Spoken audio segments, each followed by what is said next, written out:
Welcome back to the In the Know podcast. My name is Kayla and I'm with Laura Friedman. Hi. Hi. How are you doing today? I'm great now that I'm here. Thank you for sitting down with me. You look amazing. Thank you. So you are running for Congress. I am. Can you tell everybody what district you are going to represent and what areas that includes? Sure. It's the 30th Congressional District, and it goes from Sunland to Hunga through Glendale and Burbank, Okay. and then into the LA Basin. So Silver Lake, Los Feliz, Echo Park, Hollywood, the Larchmont area, Windsor Square, Hancock Park, Miracle Mile, and West Hollywood. Okay, so that's exactly where I live. This is where the Kiss FM studio is. Yeah, so I'm right. very well versed about this area. Let's talk about it though. What do you love about that 30th district? I came to Los Angeles in 1992 and moved into that district because I got a job in the film industry. So we are the center of the creative economy, the creative culture. So many people come here to be musicians. I mean, Rock and Roll Ralph's was down the block from where my first apartment in Los Angeles, if you know that place. Yeah. So many of my friends are in the film industry or writers, want to be actors, directors. People come here because they're creative, and I think that our district is just bursting with energy. Yeah. What do you love the most about it? I love the diversity. I love that we have so many different communities. Yeah. I love the ethnic food. I love that I can have amazing Armenian food in Glendale. Yeah. I can have great Thai food in Thai Town in Hollywood. I'm kind of a foodie, so I love that. I love that there's all kinds of people from all over the world with many languages spoken. My husband's an immigrant from France. My daughter is African American. I love that we feel that we're in a community with so many different types of people that we feel comfortable here. Yeah, I love it here too. I don't think I can imagine myself anyplace else. When I first moved here from the East Coast, like there's so many different people here. The people are amazing, but like you said, the people are very, very creative over here. You're a creative yourself. You used to be a film producer. Yes. How do you make the switch from that to politics? I think it's a very similar job, actually. So when I was in the film industry, I was a development executive and a producer. So all day long, people would come into my office and they would pitch ideas for movies or television to me. And then if I found one I liked, I would try to figure out how we could maybe attach a star or get a director interested. Then I would try to sell it to a studio and get it financed and try to herd it. And sometimes you change it along the way, right? People come involved, the director gets involved, and she says, oh, we need to do this differently. Let's change the third act. My job now, people come into my office and they pitch me ideas for bills and legislation, new laws. I decide if I think that we should take this on. We work with stakeholders, with community groups. We change it, we refine it, we build support. And then, assuming we've done everything right, the bill gets passed off the floor of the legislature and the governor signs it, and we have a new piece of legislation. Yeah. So it's a very similar process. Okay. How has your, work in filmmaking influenced the way that you see people? I see people as partners. And, when I was in the film industry, I wanted to create something. I wanted to sort of bring something into the world. Now with legislation, I also want to do something good for my community. And so it's all about finding that group of people who cares about the issue. For instance, I did a bill this year around protecting tenants for getting their security deposits back when they hadn't caused damage. And we had a group of young people who were college students who said, this has been a real problem for college students, where they'll put down the deposit and then later a landlord might say, hey, that you did this damage. And they said, no, that was like that when I moved in. So they came on as supporters. And then we went to the Apartment Owners Association, so the people who are the owners of the apartments, and got them to sort of look at this and say, this could actually protect our people too if they can show the damage. And so we worked with all of these different groups to end up with something that everyone, could support. Yeah. So if you are elected, you will be the first woman to serve this district. What does that responsibility mean to you? It means elevating and amplifying women's voices and women's issues. So in the legislature, I've done a lot of work around things like childcare and making sure that women, that families have access to high quality childcare that they can afford. It's one of the biggest barriers that women cite when they want to go into the workplace, but they can't, because they can't have a job and pay for childcare at the same time. They can't leave their kids behind. So that's something that we need to constantly elevate. Women's health care, making sure women have access to abortions across this country, is completely under siege right now and under threat. We've seen the right to an abortion taken away in so many states. And Make no mistake about it. If the Republicans get the House and they have the presidency, they're coming after abortion, even here in California. That's something that's fundamental to just women who need to make sure that they can survive a pregnancy sometimes. So it's really, really crucial. Yeah. And I would love to just show my daughter that girls can be at the table, that if decisions are being made that impact women, that we're at the table when those decisions are made. I love that. That's amazing. You have vowed to fight for all Californians to have access to quality and affordable healthcare, like you were saying. You supported legislation increasing access for millions of Californians in the past. What can you do differently when you're actually in office that can ensure that that will actually be a reality for some people? Well, I think we need healthcare reform in this country so that everybody has access to healthcare and that you're not scared to leave a job because you lose your insurance, that you don't have to think, well, I could pay rent this month or pay for my insurance. We've done a pretty good job in California at subsidizing covered California so that low income and moderate income people can afford it, but it's still too expensive. And there are so many states in this country where people just can't afford insurance at all. And we're one of the richest countries in the world. You know, when you ask people what's the most important role of government, they'll typically say protecting public safety. You're not safe if you don't have access to health care. You're not safe if you can't go to the doctor to find out if you have cancer. You're not safe if you think that if you break a bone, you're going to lose your house because you can't pay for your medical bills. That is something that I don't think we should tolerate as a country, and we can do better. Other developed countries do it differently, and people in other developed countries have access to healthcare just by right. Yeah. Another thing that is very hard to afford is rent. Housing, and I know that's something that you are very passionate about. How do you plan to help us who are currently struggling to pay rent? Yeah, so I have done a lot of legislation to build more affordable housing. You know, been responsible for billions of dollars, been partially responsible for billions of dollars going into building more affordable housing. I've also done legislation successfully to remove the barriers to building more housing. You know, right now we have a game of musical chairs. Y'all played musical chairs. Someone takes a chair away. If you got 10 people in 9 chairs, one person doesn't get a chair. We've got a similar situation in Los Angeles where we have more people than we have places for people to live. Yeah. And so people that own apartments can charge more because they know people are desperate for that housing. And until we have enough housing for everyone, that's going to continue to mean that rents are going to continue to increase. So we need to build housing for everyone, for middle-class people, and certainly for people who right now are at risk of being homeless. Yeah. We shouldn't have to have 3 families living in a unit designed for one. We get calls all the time from people who say, there's an 80-year-old woman in my apartment and they just doubled our rent. Because some of these cities have no rent control. She has nowhere to go. Can you get her an apartment? And you know something? For every 100 people who need affordable housing, there's maybe 15 available units, maybe less. So we need to have an available unit for everyone who needs that affordable housing, and we are far, far away from that. I have done extensive work on this issue. If people look at my website, they'll see I'm not just I'm not just saying this, I've done the work. In Glendale, I was part of entitling 5,000 new units, hundreds of which are affordable, and we need to just multiply that. We need to have enough housing, and we also need to have supportive services for people struggling with addiction and mental health issues. And right now, if someone's mentally ill and they want help, we don't have people to help them. Right. So we got a lot of work to do. We do. And I mean, you can do something as well. November 5th on the ballot, Proposition 33, which is exactly what we were talking about right now. I mean, over half of Californians are rent burdened. A lot of people are moving out of the state, paying more than 30% of their income. So when it comes to Proposition 33, you either vote yes or you vote no.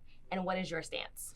Look, Costa-Hawkins, which Prop 33 is trying to reform, needs reform desperately. So I have been a part of legislative efforts to reform Costa-Hawkins. And what this bill basically said was that if you have a building that I believe is built before 1982, it can be subject to rent control. But if it's newer, it can't. When the original legislation was written, that date should have rolled. You know, if the idea is that you want to give developers a 20-year buffer before you have rent control so they can recoup their costs, then you roll that date. But there's no sense in freezing that date in time. The worry that people have about Prop 33, just to give both sides, is that because it doesn't have that rolling date, a city who doesn't want to build housing, for instance, could say, we're going to have rent control on everything, even if it's a brand new building. And the developers are going to say, well, we can't afford that. Rent control in 20 years is one thing, but we need to charge what we need to build the building, that might be a disincentive to build new housing. So those are the arguments on both sides. Yeah. I think that for a city like LA, that's a good actor.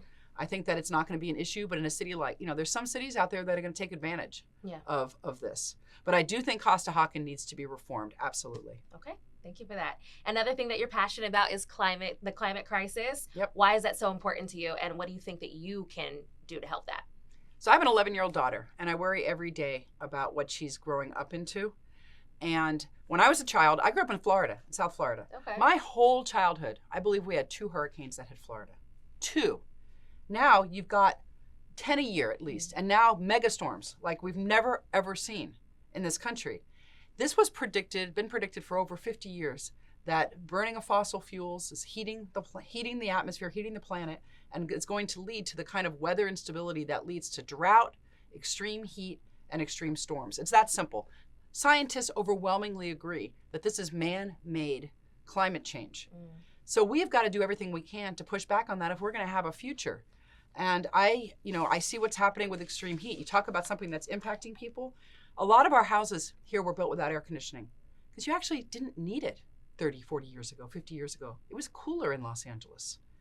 And now people are stuck in these units without air conditioning, not just in Los Angeles, but in places like San Bernardino, the Imperial Valley. That's dangerous. People are dying now when we have these extreme heat waves. We just had 2 weeks ago, 121 degrees recorded in Burbank in September. It's getting worse, and that means it's got to be all hands on deck. And if you're a politician and you don't believe in global warming and climate change, and if you're not committed to fighting it, you're part of the problem. Yeah. So if you are elected, you'll be filling the seat left by Adam Schiff. What did you like about what he's done over the past? And if so, like, what will you build upon, and what would you do differently? Adam Schiff has been a badass. He's pushed back against Trump when he tried to overturn an election and cause a riot and sow mistrust to our political system. And he held him accountable, and he stood up and spoke truth to power. So I think that we all owe him a debt of gratitude, and that wasn't easy. He had death threats. He, to this day, has to worry about his own personal safety because of doing what he thought was right. And so I have tremendous respect for our soon-to-be senator, U.S. Senator Adam Schiff. He's endorsed me in this race, and I couldn't be prouder. Yeah. And I just hope to follow in his footsteps. Yeah. Well, let's get to know you a little bit more. What are some things that you are passionate about besides, like, of course, your community and helping the city of L.A.? I am passionate. I love music.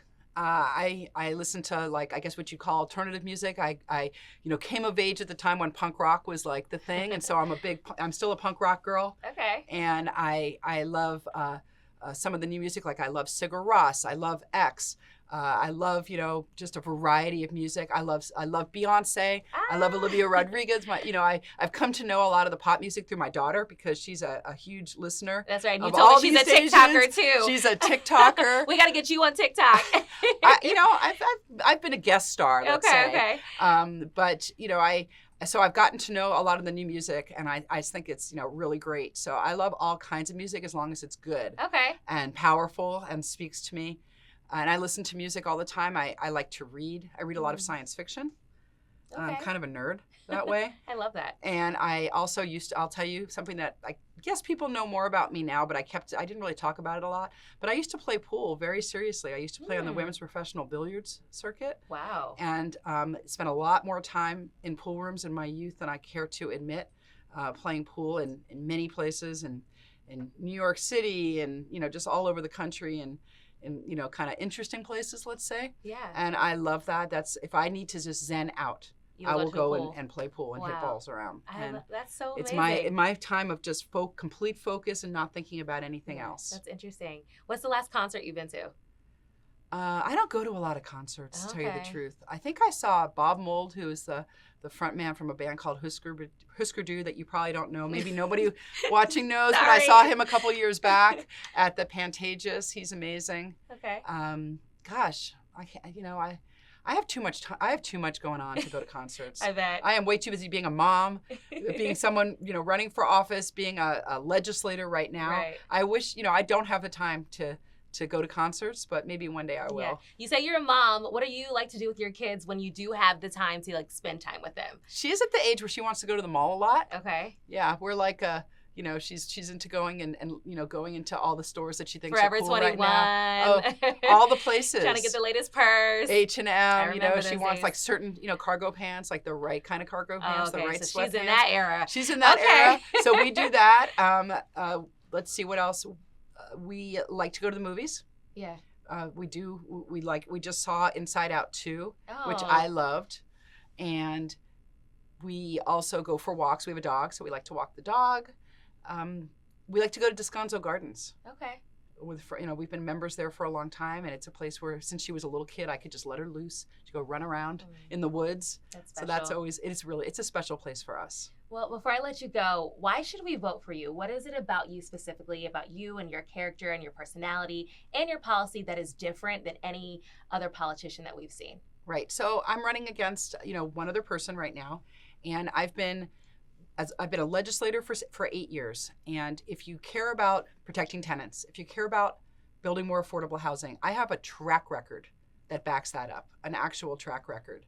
I have done work on public transportation and making sure that we have better options to get around Los Angeles. I have done work on healthcare access successfully. Like you said, I just had a bill signed by the governor to get rid of the practice of putting liens on people's homes for unpaid medical bills. My opponent has no track record. We don't know how he would vote on anything because he's never been elected. He's never volunteered to be on a board or a commission. He's never worked for a nonprofit. I have been working in my community for many, many years. I was an unpaid volunteer on a city commission before I ran for city council. I was the mayor of Glendale. And I think that my values align with the district. Okay. I've been endorsed by every Democratic club, by many of our local politicians, by Holly Mitchell, by Adam Schiff, by the firefighters, by so many groups that I'm proud of. And I think that track record and that experience is important. Yeah. And, I do think that this is a district that is progressive. It's a district that wants to protect people. It's a district that aligns with democratic values, that wants to protect trans kids, that wants to allow people to live their true life, that wants to protect gay marriage, that wants to protect a woman's right to choose. I'm running against a Republican who doesn't believe in those things, who's with a party that's had an all-out assault on things that I think our district prioritizes. And that's the difference. Okay. Where can people find all of your policies and more about you? My website is lauraforcongress.org, and they are welcome to also send us an email, to reach out, happy to answer questions, and looking forward to earning every single vote. Thank you, Laura, so much for sitting with me. Thank you.